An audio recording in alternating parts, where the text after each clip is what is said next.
Bonjour et bienvenue dans un nouvel épisode de India and Global Left. Si vous découvrez l'émission, n'oubliez pas d'appuyer sur le bouton d'abonnement. Pensez également à devenir membre YouTube, à nous soutenir sur Patreon ou à faire un petit don via le lien dans la description. Mais au minimum, regardez l'émission, aimez, partagez et commentez. Sans plus attendre, permettez-moi d'accueillir notre invité de ce soir, Jostein Haug. Jostein est un économiste politique dont les travaux portent sur la politique industrielle, le changement technologique et le développement économique.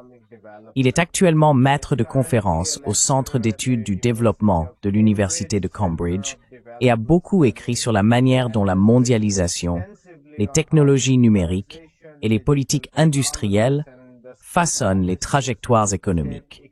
Ses recherches remettent souvent en question les postulats néolibéraux en attirant de nouveau l'attention sur le rôle de l'État dans la définition des résultats du développement. Professeur Haug, bienvenue dans India and Global Left. Merci beaucoup de m'avoir invité. Je souhaite me concentrer sur les politiques industrielles, étant donné qu'une grande partie des perturbations économiques mondiales provient des guerres commerciales et tarifaires. Bien sûr, cela comporte plusieurs dimensions, mais l'une d'elles concerne les politiques industrielles dans le Nord global. Vous avez écrit à propos de l'Union européenne et des États-Unis, en affirmant qu'il y a eu une sorte de résurgence de l'attention portée aux politiques industrielles. Peut-être un éloignement des politiques néolibérales, sinon totalement, du moins en partie. Donc, pour commencer, comment décririez-vous la montée des politiques industrielles dans le Nord global?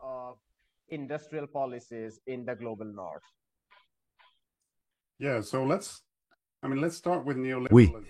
Alors commençons peut-être par le néolibéralisme, car c'est aussi un élément central pour comprendre ce qui se passe ici. D'une certaine manière, on parle de la mort du néolibéralisme, mais je dirais qu'il a simplement changé de forme. Si l'on regarde la vague de néolibéralisme qui a commencé dans les années 1980, une grande partie visait à créer les conditions favorables à l'accumulation du capital et à l'augmentation des richesses pour les classes dirigeantes, en particulier dans le Nord global. Et à cette époque, la rhétorique qui l'accompagnait consistait à libéraliser le commerce, à rendre le capital plus libre et à l'introduire dans les pays du Sud global, selon les conditions, bien sûr, fixées par les classes dirigeantes du Nord global.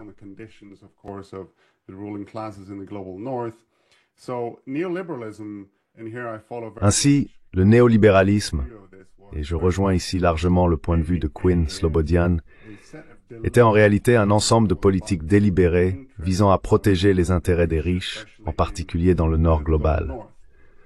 Ce que nous observons aujourd'hui, c'est une forme de réaction contre le libre-échange, mais je dirais encore que cela reste très aligné sur la protection des intérêts du capital dans le Nord global. Donc en ce sens, si l'on comprend le néolibéralisme de cette manière, nous vivons toujours à une époque où le néolibéralisme se porte bien, simplement sous une forme transformée.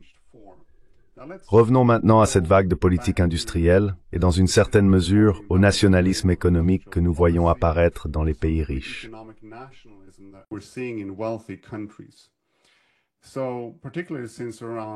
En particulier depuis les années 2010, nous avons assisté à une résurgence des politiques industrielles dans le monde entier, mais surtout dans les pays riches. Alors qu'est-ce qui provoque cela? De nombreux facteurs entrent en jeu. Dans une certaine mesure, c'est le retour de l'État en réponse à la crise de 2008-2009. Mais il y a aussi d'autres facteurs, plus importants encore. Je pense que la pandémie de Covid a joué un rôle majeur. Pendant la pandémie, de nombreux pays ont pris conscience des dangers d'une trop grande dépendance aux importations de biens et de composants, et d'une trop grande dépendance à la mondialisation qui s'était développée depuis plusieurs décennies. Il y a donc eu, dans de nombreuses économies nationales, un mouvement visant à renforcer les chaînes d'approvisionnement, à relocaliser et à utiliser la politique industrielle pour accroître la capacité de production intérieure, en constatant à quel point la mondialisation peut être fragile.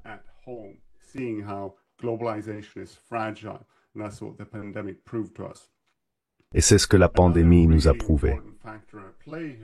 Un autre facteur vraiment important pour expliquer la résurgence des politiques industrielles dans les pays riches est la montée de la Chine. Surtout si l'on regarde les États-Unis aujourd'hui, leur politique commerciale et leur politique industrielle sont largement conçues comme une réponse à l'ascension de la Chine pour faire face à la concurrence chinoise.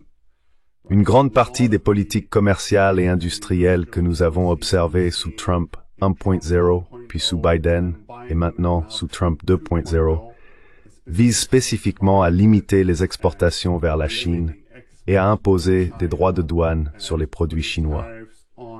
Ainsi, aux États-Unis, et dans une certaine mesure dans l'Union européenne également, mais si l'on considère les États-Unis, la plus puissante économie riche du monde, ce virage vers le nationalisme économique et la politique industrielle vise réellement à affronter la concurrence de la Chine.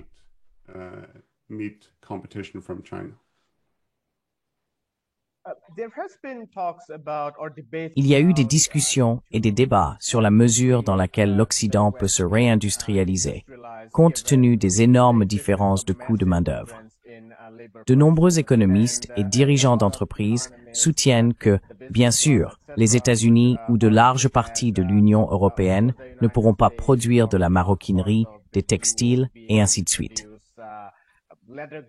Ils affirment que même si c'est une course à l'industrialisation, elle concerne surtout les technologies de pointe, et que, si l'on va au-delà, cela impliquerait principalement des robots et l'intelligence artificielle, sans nécessairement augmenter l'emploi par la fabrication.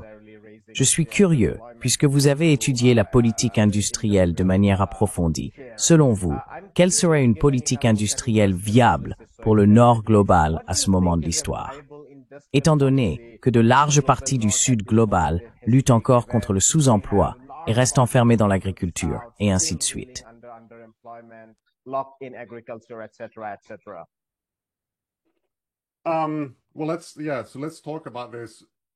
Eh bien, parlons-en du point de vue des pays riches du Nord global. Je suis très intéressé par le Sud global, qui constitue pour moi une préoccupation plus prioritaire. Mais oui, le Nord global peut-il se réindustrialiser? Est-il envisageable d'élaborer des politiques industrielles visant à ramener, pour ainsi dire, la production manufacturière vers le Nord global? C'est une question délicate, car, eh bien, à mon avis, la réponse courte est que ramener les emplois ou avoir un secteur manufacturier employant une grande part de la main-d'œuvre dans le Nord global n'est pas faisable. Nous voyons déjà que le secteur manufacturier dans des pays comme l'Allemagne, les États-Unis et la Suisse, des pays dotés de secteurs manufacturiers solides, est devenu très capitalistique.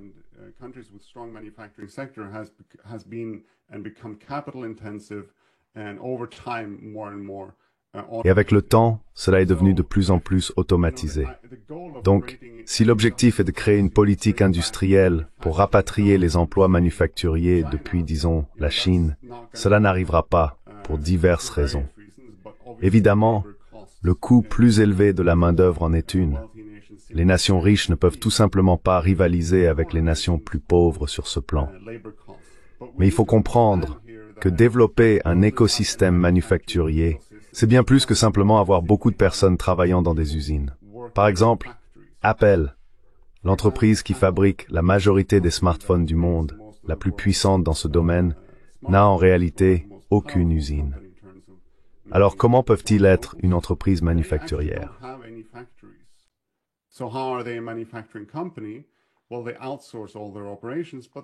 Eh bien, ils externalisent toutes leurs opérations, mais ils font aussi des choses comme la recherche et le développement, ainsi que le design industriel, qui sont liés à la production. Et c'est un point que beaucoup d'économistes manquent. L'Amérique, par exemple, possède encore un secteur manufacturier très solide dans ses services liés à la production, comme le design industriel, comme la recherche et le développement. Parce que, vous savez, la fabrication doit être considérée comme un écosystème, et non simplement comme des personnes travaillant dans des usines à faire de l'assemblage ou à mettre des pièces ensemble. Il est donc tout à fait possible, du point de vue du Nord global et des nations riches, d'élaborer une politique industrielle qui développe un écosystème de production de haute technologie. Mais cela ne sera pas très intensif en main-d'œuvre.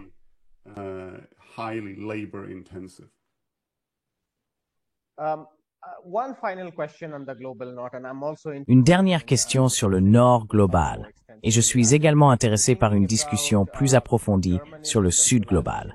Je réfléchis à l'industrialisation de l'Allemagne depuis que nous avons parlé du livre de Wolfgang Münchow, The Kaput. L'un des points essentiels qu'il soulève est que l'Allemagne reste encore trop industrialisée, et en particulier qu'elle a été trop dépendante des types d'industries traditionnelles. Par là, il entend l'automobile, la pétrochimie, et ainsi de suite. Il affirme que cela a essentiellement étouffé le développement de l'innovation, car il relie celle-ci à la présence de ce qu'il appelle des marchés de capitaux dynamiques, en d'autres termes, des sociétés de capital risque.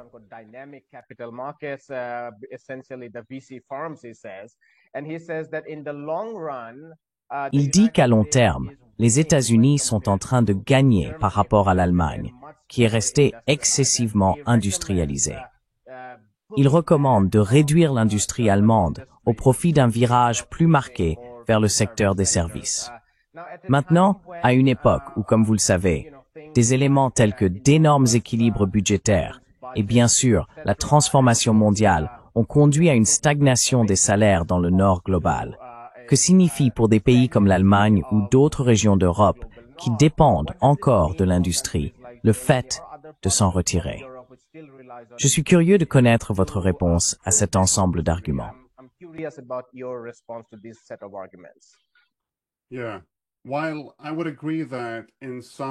Oui.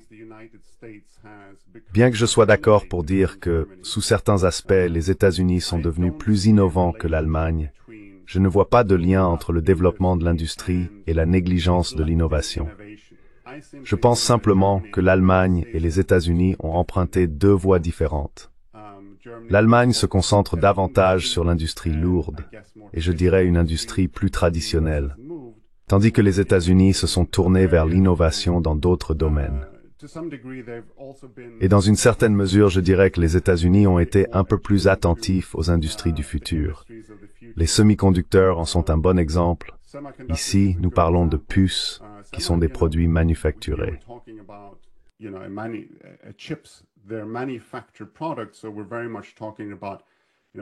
Nous parlons donc réellement de renforcer les capacités dans la fabrication de puces dans le cadre de l'industrialisation.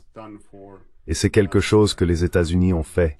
Ils disposent de ces capacités depuis des décennies. C'est ainsi que la Silicon Valley s'est développée. Une grande partie de l'activité innovante qui s'y est produite était également liée au matériel qui y était fabriqué. Donc, je ne pense pas que, si l'on regarde l'Allemagne et que l'on conclut que les États-Unis ont su innover davantage dans certains secteurs, ce soit parce qu'ils ne se sont pas industrialisés. Les États-Unis se sont également industrialisés et ont eu beaucoup d'industries.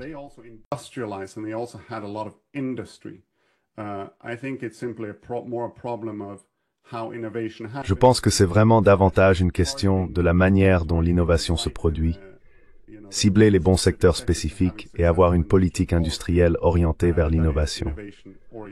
Cela dit, les États-Unis ne sont pas un exemple parfait d'un pays capable d'identifier les industries du futur.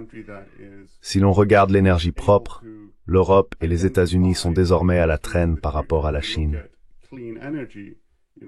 Les États-Unis réduisent en réalité leurs investissements dans la production d'énergie propre, tandis que la Chine prend une avance considérable dans le domaine des batteries et des véhicules électriques. L'Allemagne est également à la traîne sur ce point, et la Chine progresse rapidement dans le solaire et l'éolien.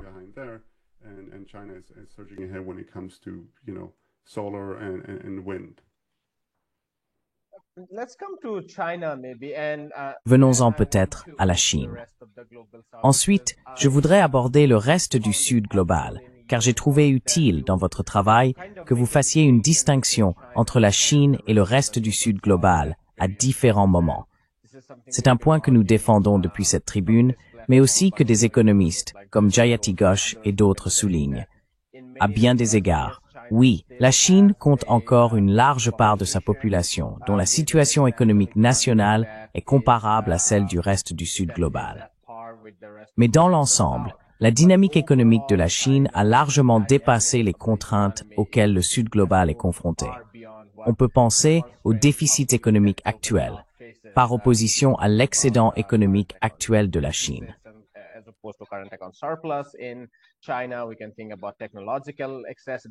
Nous pouvons réfléchir à l'accessibilité technologique, à la science et à la technologie, à la productivité du travail et à la présence de la finance, par exemple. Nous pourrions continuer encore longtemps, mais les contraintes dans le reste du Sud global et en Chine sont aujourd'hui très différentes. Cela dit, j'aimerais connaître votre point de vue sur la manière dont vous considérez les 2 décennies et demie environ depuis que la Chine a rejoint l'OMC et sa montée en puissance spectaculaire, en plaçant l'industrie au centre de son économie. En tant que spécialiste des politiques industrielles, comment évalueriez-vous sa politique industrielle en tant que stratégie de développement économique? Et comment voyez-vous l'avenir de la politique industrielle en Chine?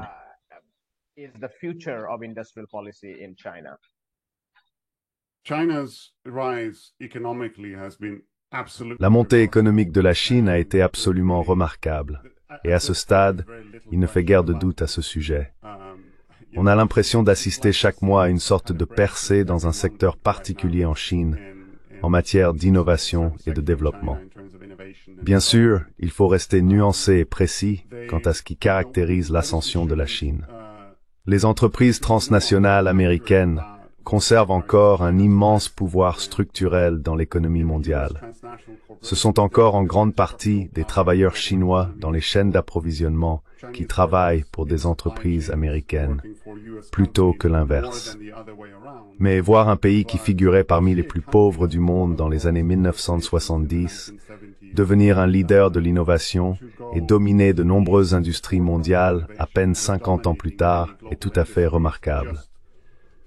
Nous observons cela particulièrement dans l'ensemble des secteurs manufacturiers.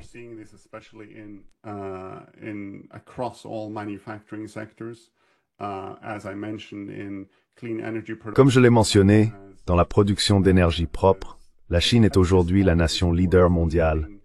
Elle développe des chaînes d'approvisionnement nationales de manière avancée, notamment dans les semi-conducteurs en ce moment, et bien sûr, dans de nombreux secteurs manufacturiers traditionnels, elle a renforcé ses capacités au fil du temps. C'est vraiment un témoignage de la puissance de la politique industrielle. Certains évoquent l'importance des marchés et de la libéralisation pour le développement économique de la Chine.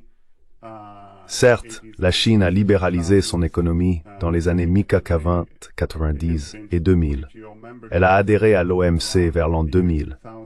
Et cette ouverture, si l'on peut dire, au commerce international a, à certains égards, favorisé le développement économique du pays. Elle a pu accéder au marché de consommation et attirer des investissements directs étrangers. Mais nous avons vu de nombreux pays suivre ce type de trajectoire de libéralisation dans les années 1980 et 1990 à travers le Sud global, sans que cela produise les mêmes résultats que pour la Chine. Alors, pourquoi ça a-t-il fonctionné pour la Chine? Ou bien fait-elle face à une crise de la balance des paiements?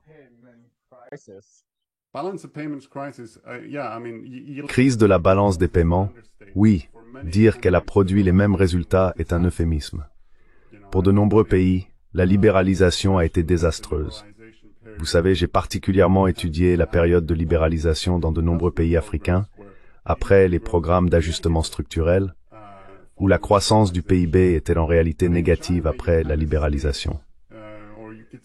Mais en Chine, il y avait un État, ou l'on pourrait dire qu'il y avait un État, qui contrôlait activement cette libéralisation, et la Chine a essentiellement libéralisé à ses propres conditions. Les entreprises publiques ont joué un rôle extrêmement important dans la formation de co-entreprises avec des multinationales étrangères. L'État contrôlait le secteur financier et le contrôle encore tout au long de la période de libéralisation. Donc, je pense qu'il est erroné de considérer la libéralisation comme l'élément clé du succès de la Chine. Il faut plutôt la voir comme un système où l'État gouverne le marché et les mécanismes de marché, à mon avis.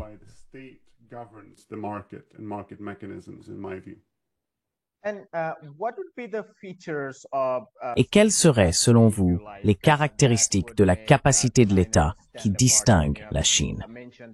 Vous avez mentionné, par exemple, la capacité de la Chine à contrôler les marchés financiers, à stabiliser sa monnaie, à contrôler le secteur bancaire et financier, non pas par une propriété absolue, mais en exerçant une large maîtrise sur 4 des 5 plus grandes banques. Cela leur confère une flexibilité considérable pour fixer les taux de référence des prêts ou des dépôts, ce qui leur permet en pratique de disposer de plusieurs moyens d'imposer indirectement les ménages, ce que de nombreux économistes décrivent comme une répression de la consommation, et ainsi de suite.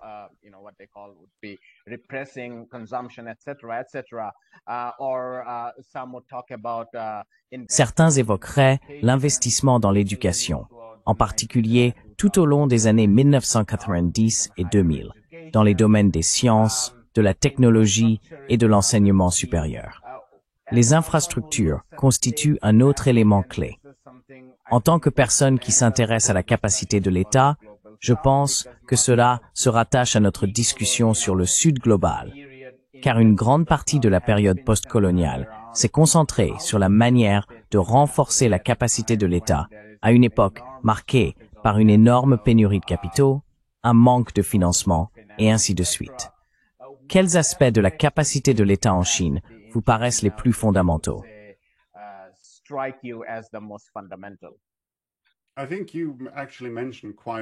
Je pense que vous avez en effet mentionné plusieurs des points les plus importants. Votre résumé était très utile. Vous avez parlé des entreprises publiques, des énormes investissements dans les infrastructures. Et comme nous le voyons actuellement, par exemple, dans de nombreux pays d'Afrique, le manque d'un approvisionnement électrique stable et d'autres goulets d'étranglement liés aux infrastructures représente un immense défi pour le développement économique et l'industrialisation. Vous avez mentionné l'éducation. En plus de votre résumé très pertinent des conditions qui ont été importantes pour l'essor de la Chine, un élément supplémentaire que je peux citer est le développement d'une bureaucratie d'élite. C'est très important.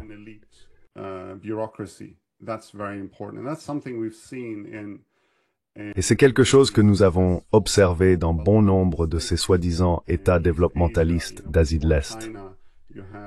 Vous savez, avant la Chine, il y a eu la Corée, qui constitue un exemple d'histoire économique particulièrement impressionnante. Elle est passée de la pauvreté à la richesse en environ 35 ans, Singapour également, et une littérature s'est développée à partir de ces réussites, affirmant qu'il s'agissait d'États développementalistes caractérisés par des bureaucraties d'élite, à la fois intégrées au secteur privé et en même temps détachées de celui-ci, ainsi que de la politique quotidienne. Je trouve cela particulièrement intéressant.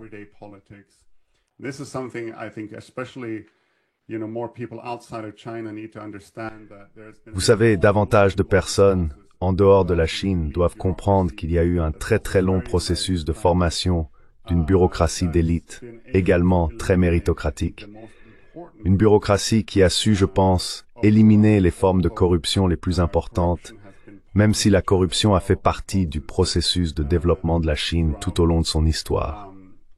C'est donc un élément important que j'ajouterai. Mais évidemment, cette discussion sur les conditions du succès, sur ce qui permet le développement économique, est une discussion immense. C'est vraiment la question à $1 million du développement, et je ne prétendrai pas pouvoir la résumer en une seule phrase.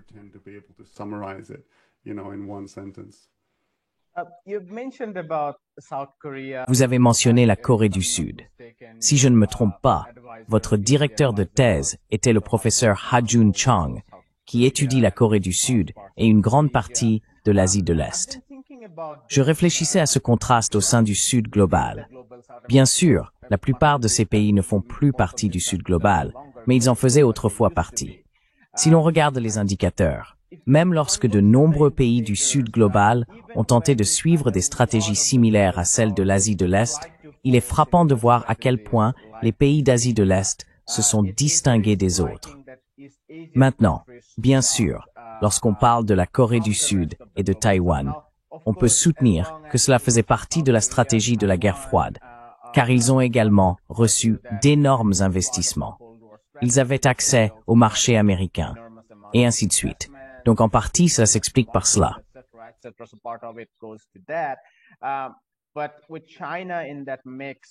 Mais avec la Chine dans ce contexte, je suis curieux. Certaines personnes évoquent également le capital globalement plus important en Asie de l'Est par rapport à certaines régions d'Asie du Sud qui disposent d'un capital par habitant plus faible par rapport à leur population, et aussi par rapport à l'Afrique et à d'autres régions du Sud global. Je me demande ce que vous pensez des raisons pour lesquelles l'Asie de l'Est a réussi à créer ce dynamisme grâce à une combinaison de marché et d'État développemental, alors que de vastes parties de l'Afrique et de l'Asie du Sud, malgré des efforts similaires, malgré la présence d'une bureaucratie et d'États stables, pas partout en Afrique, mais je pense par exemple à l'Inde, qui a eu un État stable et une bureaucratie, ont encore du mal à offrir un environnement propice à l'industrialisation.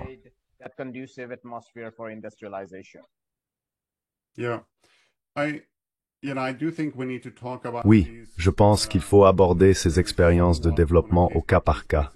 Et vous avez soulevé un point à la fois intéressant et important concernant la géopolitique de tout cela.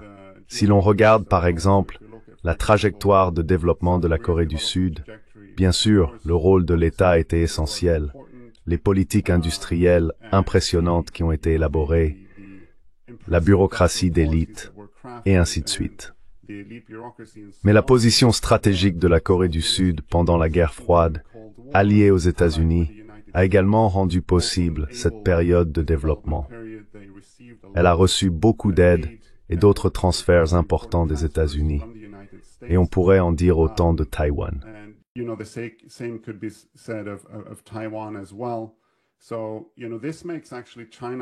Donc vous savez, cela rend en fait l'ascension de la Chine assez impressionnante, car c'est un exemple de développement souverain venant du Sud qui remet en question le Nord, où l'on voit d'ailleurs des forces du Nord agir en partie contre la Chine. Bien sûr, il y a eu pendant longtemps des investissements en provenance des États-Unis. C'est pourquoi la période à venir va être très intéressante, car désormais, les États-Unis mobilisent en quelque sorte tout ce qu'ils ont dans leur arsenal contre la Chine, dans une tentative de freiner le développement chinois. Et cela est en réalité assez explicite. Si l'on observe la rhétorique à Washington et au-delà des clivages partisans aux États-Unis, on constate qu'un important travail est actuellement mené pour tenter d'empêcher la Chine de développer son économie.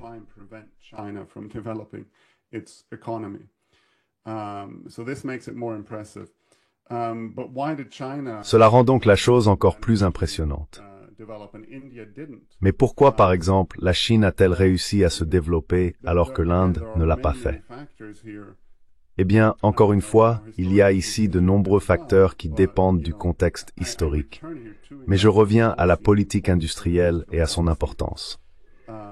Bien qu'il y ait eu des périodes et des tentatives de politique industrielle en Inde, si l'on remonte aux années 1980, lorsque les revenus par habitant de la Chine et de l'Inde n'étaient pas très éloignés, la Chine a accordé la priorité au développement de son industrie manufacturière bien plus que ne l'a fait l'Inde. Et l'Inde a suivi une voie de développement axée sur les services.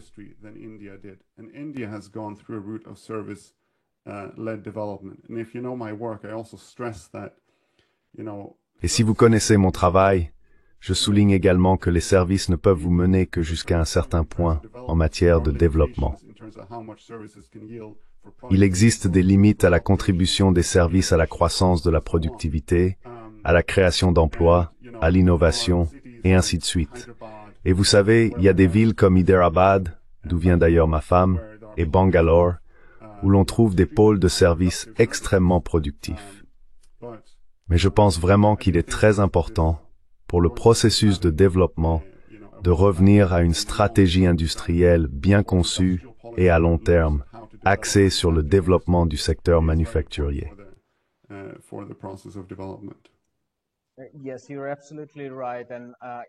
Oui, vous avez tout à fait raison. Et si je peux ajouter, même lorsque l'Inde s'est ouverte au reste du monde dans les années 1990, aux investissements, une grande partie des capitaux étrangers est arrivée. Un peu d'IDE, bien sûr, pas à l'échelle de la Chine, mais elle a tout de même reçu des investissements directs étrangers substantiels dans les années 1990 et 2000. Une grande partie provenait de l'Occident et était liée au secteur des services, car beaucoup venaient de personnes d'origine indienne qui s'étaient établies dans la Silicon Valley.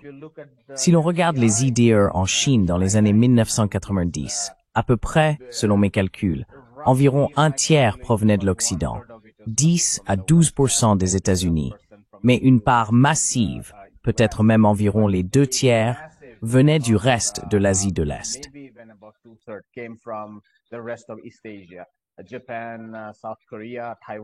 Le Japon, la Corée du Sud et Taïwan externalisaient beaucoup.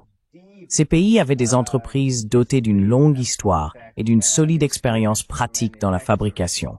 C'est pourquoi beaucoup d'entre elles se sont tournées vers l'industrie manufacturière.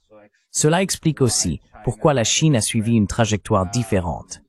Bien sûr, les années 1980 sont importantes, car la Chine se concentrait alors sur les ETV, les entreprises collectives et villageoises qui étaient liées aux entreprises d'État. Pendant ce temps, en Inde, la classe politique parlait d'informatique, de technologie de l'information, et ainsi de suite, sous l'influence des États-Unis.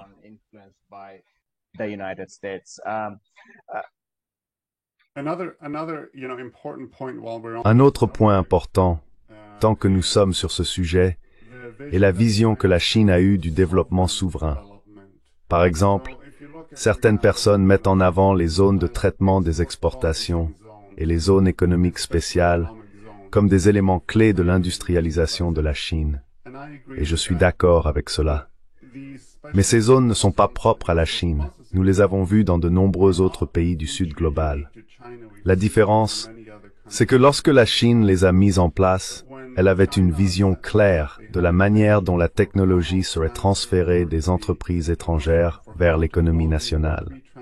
Il y avait également une forte conscience du degré de contrôle que la Chine, l'État chinois et les entreprises publiques devaient exercer.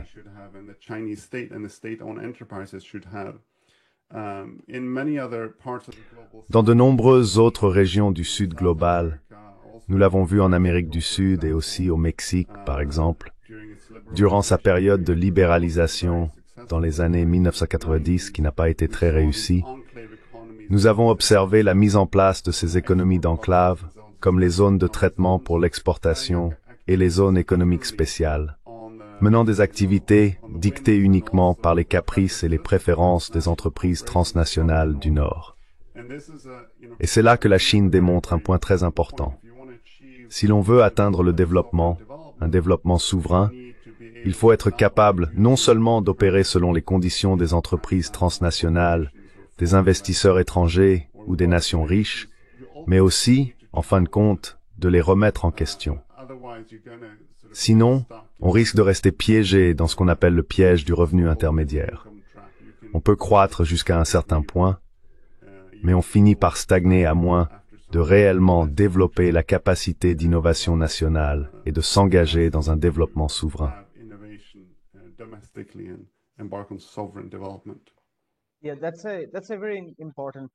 Oui, c'est un point très important, je suppose. Beaucoup de gens ne se rendent pas compte que la Chine a utilisé les zones économiques spéciales comme un outil de négociation pour obtenir des technologies des multinationales étrangères. De nombreux économistes les considèrent dans la chaîne plus large des zones économiques spéciales mondiales, et ils se concentrent parfois trop sur la perspective du travail, en pensant « Oh, c'est juste du capitalisme, c'est de l'extraction de surplus ». Mais je pense qu'il y a un élément clé dans la manière dont la Chine les a utilisés, bien sûr, comme une opportunité de transférer la main-d'œuvre sous-employée de l'agriculture vers l'industrie, mais aussi d'un autre côté, comme un levier pour établir des co-entreprises et favoriser les transferts technologiques, etc. Bon, passons peut-être au reste du Sud global.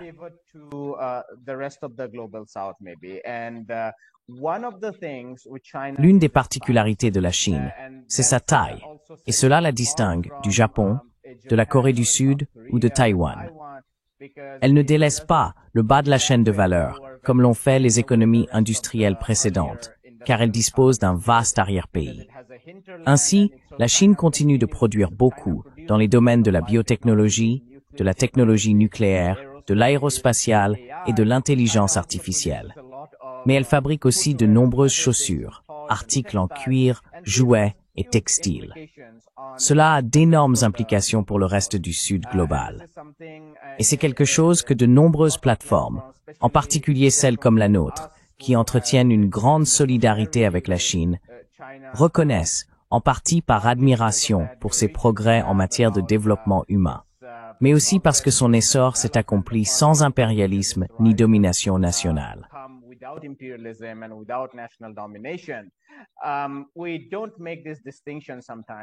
Nous ne faisons pas toujours la distinction selon laquelle l'ascension de la Chine a un coût pour le reste du Sud global. Bien sûr, il y a beaucoup d'exagération à propos de ce déséquilibre dans le Nord global. Dans le Sud global, en revanche, les gens en parlent. Je suis donc curieux. À bien des égards, au cours des 2 dernières décennies et demie, avec la montée de la part industrielle de la Chine dans la part mondiale globale, cela s'est fait aux dépens du Nord global, ce qui n'est pas nécessairement mauvais, mais aussi, dans une certaine mesure, aux dépens du reste du Sud global.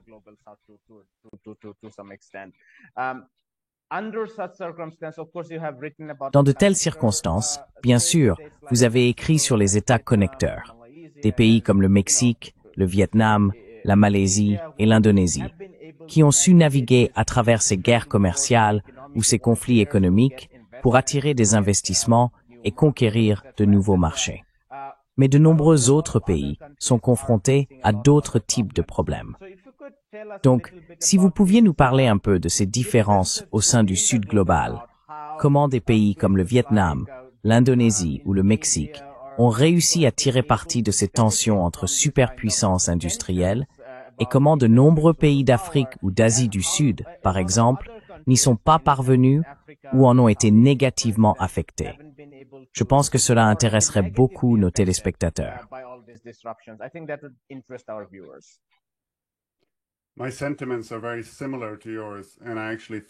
Mes sentiments sont très proches des tiens. Et je pense, en effet, que la manière dont tu parles de l'ascension de la Chine, avec nuance, rend les choses très bien. Je vais donc essayer de développer certains des points que tu as soulevés, mais peut-être que je vais simplement les répéter.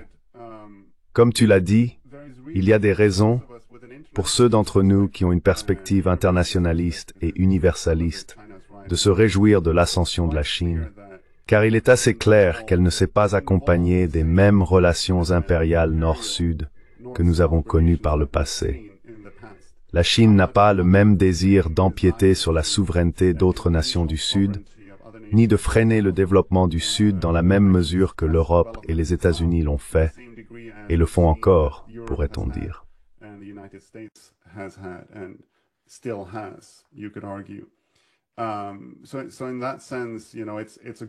Donc en ce sens, c'est un bon signe que la Chine soit en train de s'affirmer. C'est une bonne chose, je pense, pour la Chine, pour les relations Sud-Sud, dans la mesure où nous considérons la Chine comme faisant partie du Sud. Et comme vous l'avez dit, c'est une question complexe. La Chine fait-elle partie du Sud ou non? Sur le plan technologique, peut-être pas. Mais historiquement, en termes d'émergence depuis la périphérie, comme défi au Nord, elle fait toujours partie du Sud. Maintenant, voici la partie compliquée. Que signifie le fait que la Chine soit si vaste et accomplisse tout cela? Est-ce que cela réduit les possibilités pour d'autres pays du Sud de se développer, de s'industrialiser, et ainsi de suite?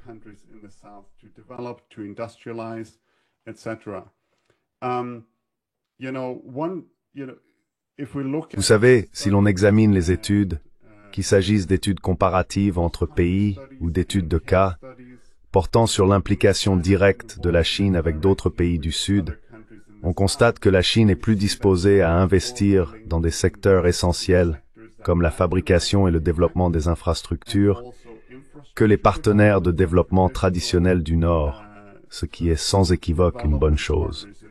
Donc c'est positif. Et maintenant, On observe aussi que la Chine est prête à exporter des produits d'énergie propres vers de nombreux pays du Sud. Peut-être n'y a-t-il pas encore de signes indiquant que la technologie est transférée, mais vous savez quoi?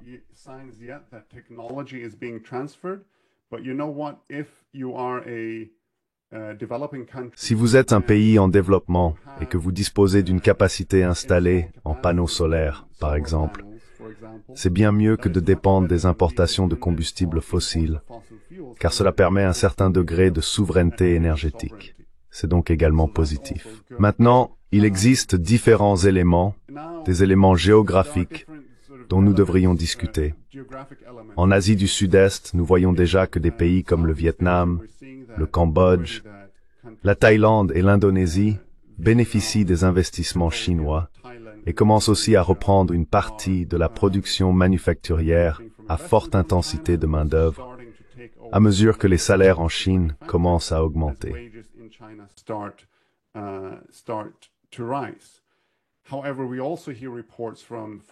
Cependant, nous entendons également des rapports provenant de pays comme l'Indonésie, selon lesquels il est difficile de développer une véritable base manufacturière lorsque la Chine fait pratiquement tout.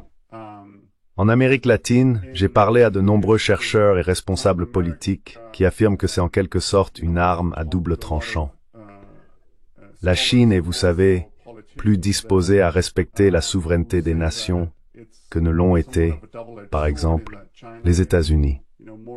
Mais il existe, dans une certaine mesure, une relation de dépendance accrue entre la Chine et le Sud, dans la mesure où l'Amérique latine finit simplement par exporter des matières premières vers la Chine et importer des produits manufacturés.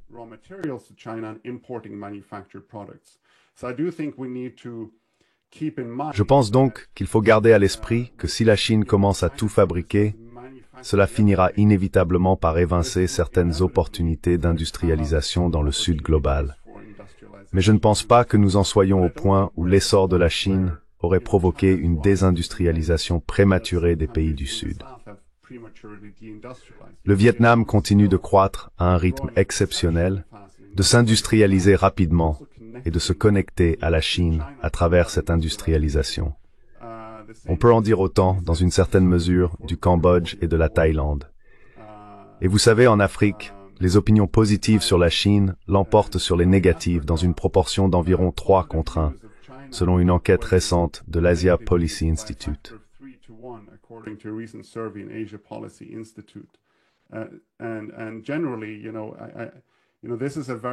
Et en général, vous savez, il s'agit d'une enquête très intéressante que j'ai consultée, menée par l'Alliance of Democracies, une ONG danoise, dirigée par l'ancien secrétaire général de l'OTAN, Anders Fogh Rasmussen. Elle a révélé que 69% des pays dans le monde ont une opinion plus favorable de la Chine que des États-Unis, et que presque tous ces pays se trouvent dans le Sud global. Donc clairement, la Chine fait quelque chose de bien dans le Sud global. Oui, il y a des récits négatifs qu'il faut prendre au sérieux, mais dans l'ensemble, l'image que nous voyons de la Chine dans le Sud global est plus positive que, je dirais, les quelques derniers siècles de relations Nord-Sud.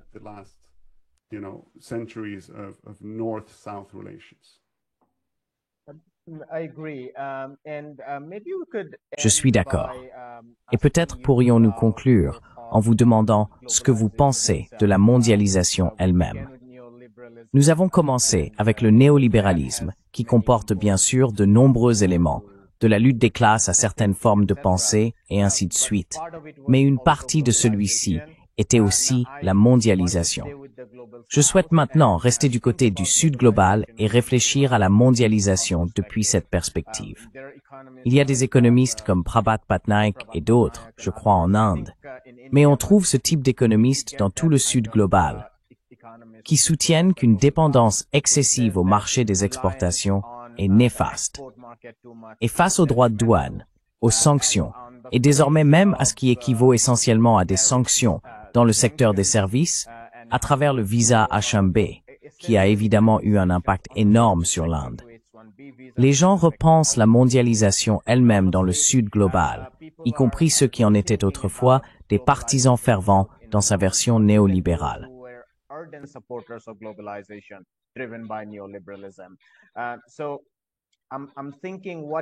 Je me demande donc ce que vous pensez de l'affirmation de personnes comme Prabhat Patnaik, selon laquelle on ne peut pas fonder son développement principalement sur le secteur des exportations. Oui, parfois cela fonctionne, comme dans le cas de la Chine. Il dirait aussi que cela s'est fait au détriment du Sud global, dans la mesure où ce modèle exporte la déflation.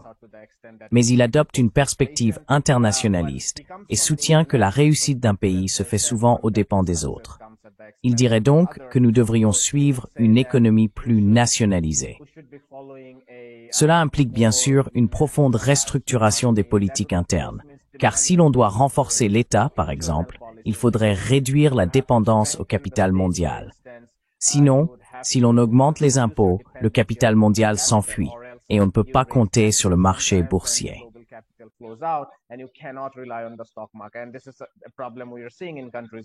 Et c'est un problème que nous observons dans des pays comme l'Inde.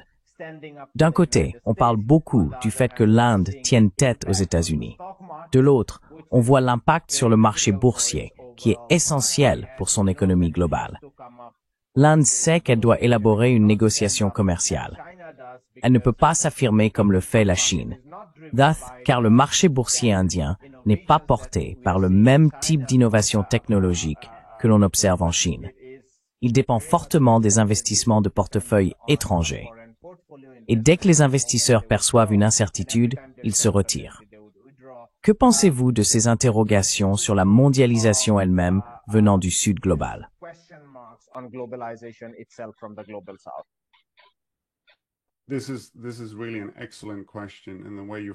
C'est vraiment une excellente question. La manière dont vous la formulez autour du développement et de la question de savoir si le développement doit nécessairement impliquer l'exportation vers les marchés du Nord. Je suis partagé sur ce point et je diffère probablement un peu de nombreux collègues de gauche dans mes opinions. La perspective que vous résumez peut être qualifiée de théorie de la dépendance, si vous voulez. L'idée selon laquelle il est important d'atteindre un développement souverain, indépendant du Nord. Je pense que je partage cette vision, surtout aujourd'hui, car la dépendance aux exportations vers les États-Unis s'avère très préjudiciable à la lumière de ce que fait Trump.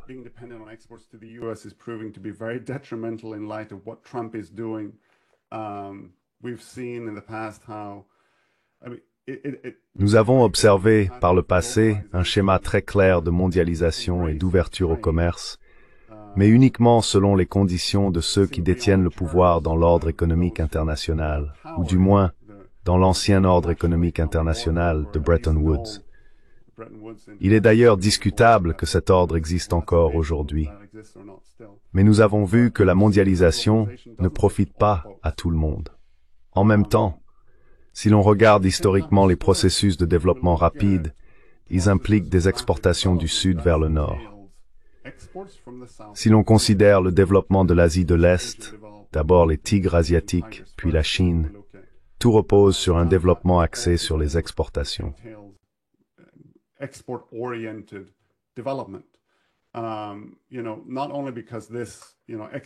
Non seulement parce que cette exportation est bénéfique pour obtenir des devises étrangères, mais aussi parce que, lorsque l'on parvient, dans le système actuel, à exporter vers des marchés à revenus plus élevés, cela entraîne également une croissance de la productivité, une valeur ajoutée à vos produits et de l'innovation. Ces éléments sont liés à la compétitivité sur les marchés des pays riches. C'est ce que nous enseigne l'histoire récente. J'hésiterais donc à conseiller aux pays du Sud d'abandonner cet objectif ou ce plan en tant que stratégie de développement. Mais en même temps, nous avons besoin d'une vision, comme le disent les théoriciens de la dépendance, qui ne repose pas toujours sur les marchés du Nord. Et nous avons besoin d'une vision favorisant davantage d'échanges entre les pays du Sud global.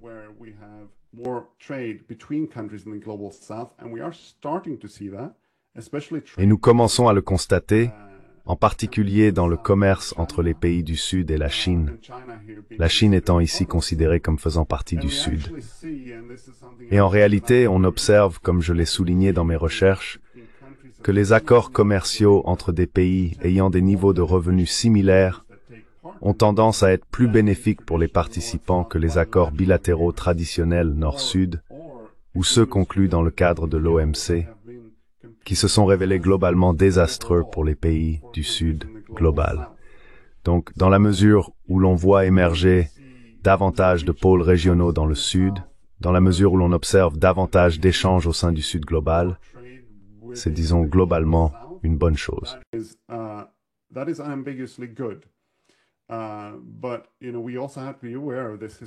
Mais vous savez, nous devons aussi être conscients de ce fait historique. Les pays qui ont réussi à développer rapidement leur économie et à éliminer la pauvreté chez eux l'ont également fait grâce au commerce avec des pays plus riches. Certains de ces pays, comme la Chine, ont réussi à le faire tout en s'engageant sur une voie de développement souverain. C'est une question très complexe, et nous n'avons même pas encore abordé la dimension climatique, n'est-ce pas? Nous ne pouvons pas continuer à augmenter sans cesse les volumes d'échanges, tout en prenant le changement climatique au sérieux. Nous devons donc parler davantage des conséquences de cette idolâtrie, de cette quasi-religion, de la mondialisation.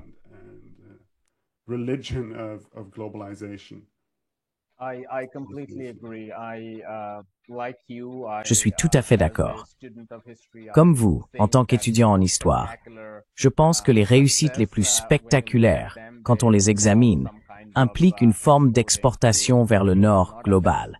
Et ce n'est pas très difficile à comprendre, car cela offre un immense marché d'exportation, une forte demande qui stimule les opérations du côté de l'offre. Mais aussi, la concurrence sur le marché international oblige à innover et à devenir compétitif. Je pense que c'est une bonne stratégie, car quelque chose dont on parle rarement à gauche dans le Sud global, c'est la persistance de nombreux secteurs improductifs ou à faible productivité qui bénéficient d'un important soutien de l'État et qui perdurent.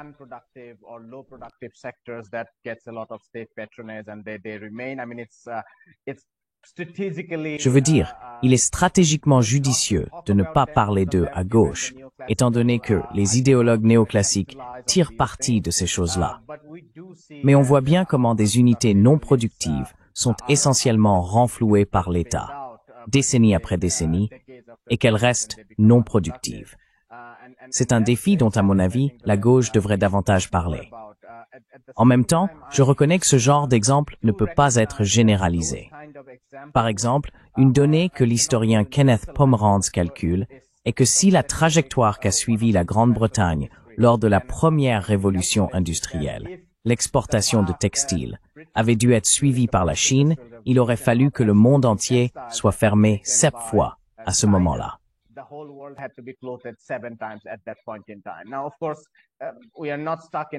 Bien sûr, nous ne sommes plus limités au textile. Nous avons l'électronique et l'automobile, ce qui permet une plus grande valeur ajoutée et davantage de possibilités de croissance. Mais il est vrai que ce que la Chine a fait ou ce que la Corée du Sud a fait ne peut pas être reproduit par tout le monde en même temps, car la consommation devrait alors augmenter énormément.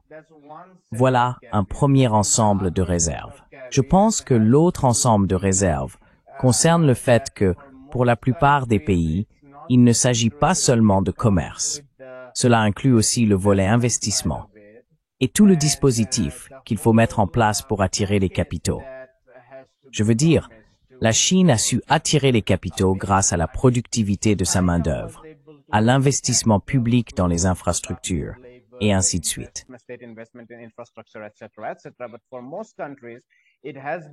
Mais pour la plupart des pays, il s'est agi de déréglementer complètement le secteur du travail, de recourir entièrement à ce qu'on appelle l'équilibre budgétaire, ce qui signifie ne laisser aucune marge pour un déficit budgétaire, et de dépendre énormément des flux de capitaux mondiaux. Pour des pays comme l'Inde, cela a été moins dévastateur, car nous avons pu attirer des investissements de portefeuille. Mais pour beaucoup d'autres pays, l'Afrique, que vous connaissez bien mieux, ils ont dû compter sur le marché européen de la dette. Et cela s'est révélé absolument dévastateur, car ces marchés deviennent prédateurs, et ainsi de suite. Donc je me méfie aussi beaucoup de la mondialisation, surtout lorsque je pense au reste du monde dans son ensemble, et non à un pays particulier à un moment donné. Peut-être que je vais donner le mot de la fin et nous conclurons là-dessus.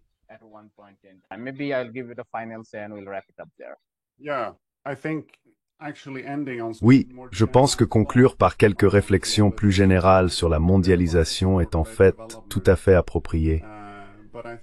J'ai parlé un peu du développement axé sur les exportations, mais je pense qu'il est logique de terminer avec quelques réflexions finales sur la mondialisation. Comme nous en avons convenu tous les deux, ou du moins, je crois que nous sommes d'accord.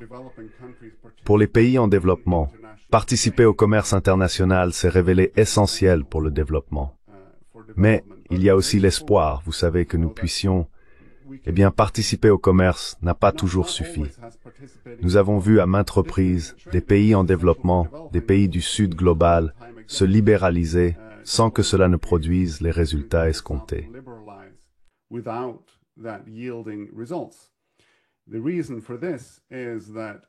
La raison en est que bien souvent, la mondialisation, et ceux qui en ont établi les règles, a été menée par des pays riches qui en ont tiré profit.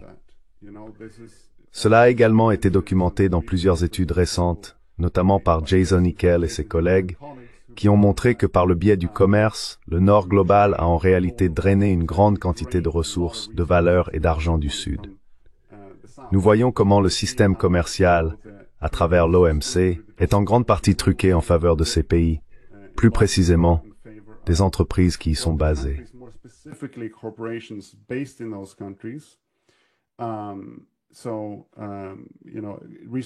Vous savez, les recherches de Richard Kozel-Wright et Kevin Gallagher montrent que la plupart des propositions de l'OMC ont en réalité davantage profité aux entreprises transnationales des pays riches qu'à quiconque. Nous constatons également que les pays riches disposent de plus de pouvoir au sein des organisations internationales. Nous le voyons à travers le pouvoir de lobbying à l'OMC.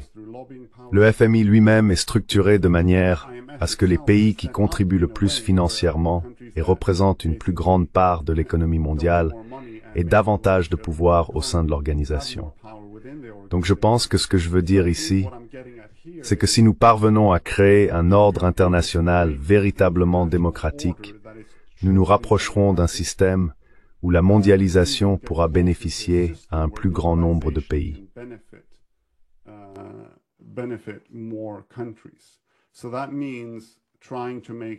Cela signifie donc qu'il faut essayer d'amener les institutions existantes comme la Banque mondiale, le FMI et l'OMS à donner aux pays du Sud global une voix plus importante. Mais cela implique aussi de soutenir les initiatives venant du Sud, comme la Banque asiatique d'investissement dans les infrastructures ou la Banque asiatique de développement, ainsi que des accords commerciaux tels que la zone de libre-échange continentale africaine, qui est actuellement le plus grand accord de libre-échange au monde en termes de nombre de pays membres. Des organisations comme les BRICS représentent un bloc alternatif. Ainsi, pour ceux d'entre nous qui s'intéressent au développement, soutenir et renforcer les initiatives qui donnent plus de pouvoir aux pays du Sud global à travers des forums internationaux peut permettre à la mondialisation de profiter à un plus grand nombre. Ce ne sera pas une solution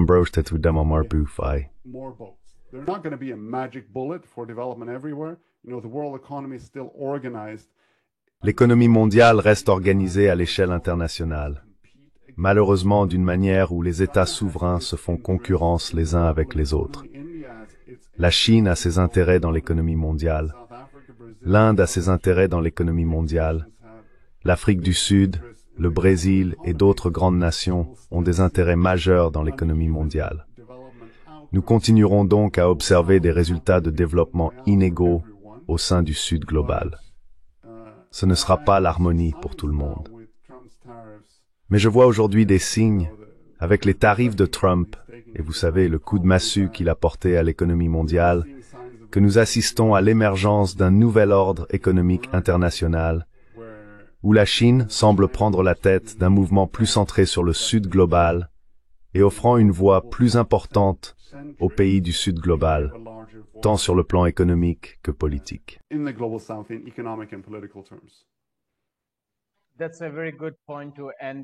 C'est un très bon point pour conclure. Si l'ordre international avait été plus juste et plus égalitaire, alors l'impact de la mondialisation n'aurait pas été celui que nous avons connu, ou du moins pas aussi inégal. Nous allons nous arrêter là, professeur Hogue. Ce fut une conversation formidable et ce fut un honneur pour moi de parler avec vous. Merci. Merci beaucoup. Ce fut également un honneur pour moi. Bonjour, je m'appelle Ayushman. Avec Mudyar Jyotishman, nous avons lancé cette plateforme. Au cours des 2 dernières années, nous avons essayé de créer du contenu pour les forces de gauche et progressistes. Jusqu'à présent, nous avons interviewé des économistes, des historiens, des commentateurs politiques et des militants. Si vous avez apprécié notre contenu et souhaitez que nous construisions une archive pour la gauche, j'ai 2 demandes à vous faire. Veuillez envisager de faire un don à cette cause. Le lien se trouve dans la description ci-dessous. Et si vous ne le pouvez pas, ne vous en faites pas. Vous pouvez toujours aimer et partager nos vidéos avec vos camarades. Enfin, n'oubliez pas d'appuyer sur le bouton d'abonnement. Finally, don't forget to hit the subscribe button.